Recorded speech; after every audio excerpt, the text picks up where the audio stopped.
Day 2 of my bicep surgery recovery.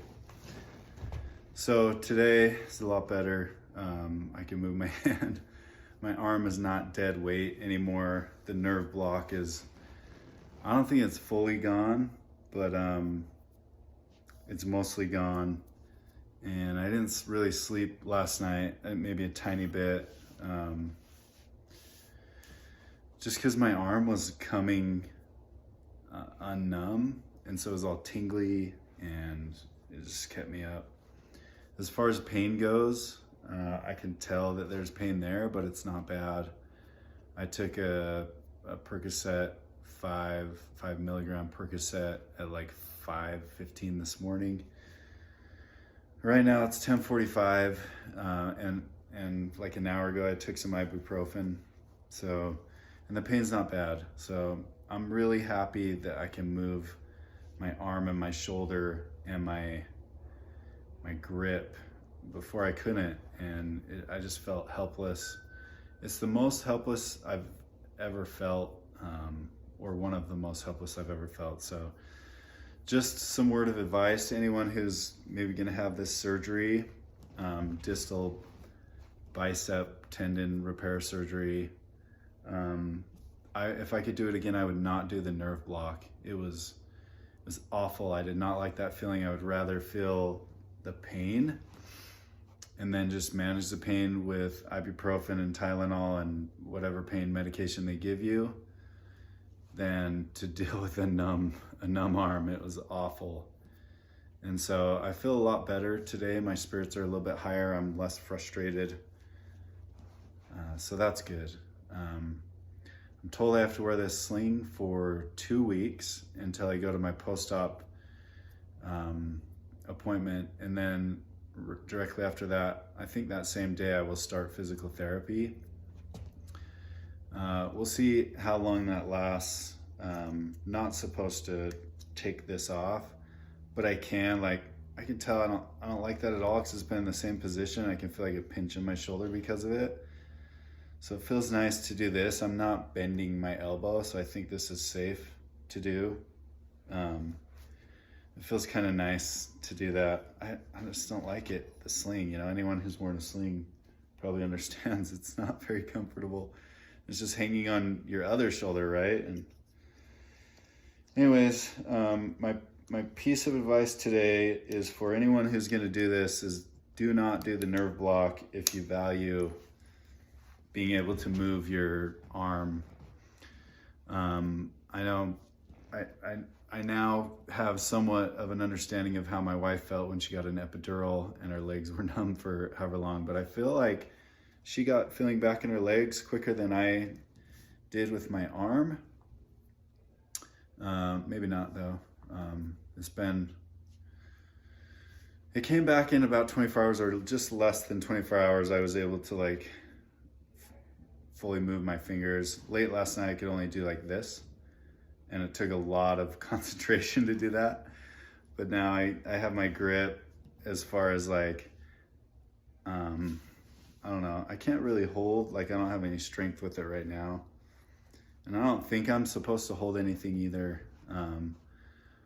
But just imagine like trying to open lids and stuff, or anything without the use of this hand.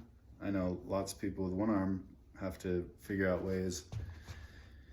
But I don't suggest the nerve block. I don't recommend it. Some people it might be good for, but for me, it just drove me crazy. So I don't recommend that. What else can I tell you about? The pain is manageable. So, you know, I thought I would wake up in the middle of the night when this nerve block started to wear off with just tons of pain, and I could feel pain coming. Like I said, I didn't really sleep, so I was awake most of the night, but I got a little bit of sleep here and there when I was so exhausted, and I fell asleep for 15 minutes and then woke up because my arm was bugging me. But I thought I would wake up with a ton of pain, but I kind of felt that pain was maybe coming, so I took that Percocet at like 5:15 this morning, and it's been it's been pretty good ever since. So if you're looking at this and you're afraid of the pain, so far I think it's manageable. I think it's okay. So that's good. In fact, to the point where like I want to use it and move it, and I know that I shouldn't and I won't, but I want to. So so like there's not so much pain that I don't even want to move it. I want to move it, but I know that I shouldn't and can't. So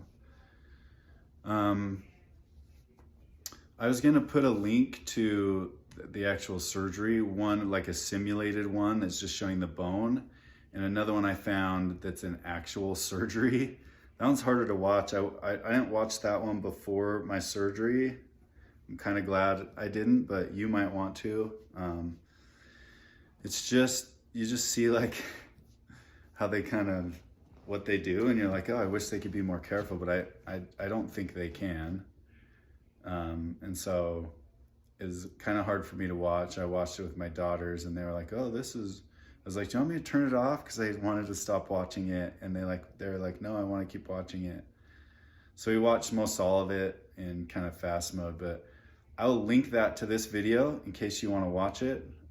It's kind of long. I put it on, I just increased the speed on it. So, which maybe you're doing with my video right now, because I'm kind of a slow talker. Anyways, I'll document more maybe tomorrow and throughout the week, and then I'll definitely start to document my recovery, like my physical therapy, and then getting back. You know, I'm really big. If you know me, I'm big into lifting weights and exercising every day. So I'm really anxious to get back to doing that stuff.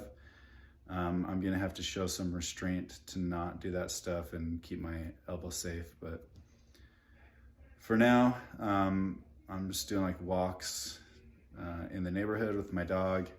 I was thinking about going to the gym today and trying to do some leg stuff. I'm sure people, the doctor would advise me not to do that, but I still might, and just take it easy. So hope this helps. I'll see you on the next one.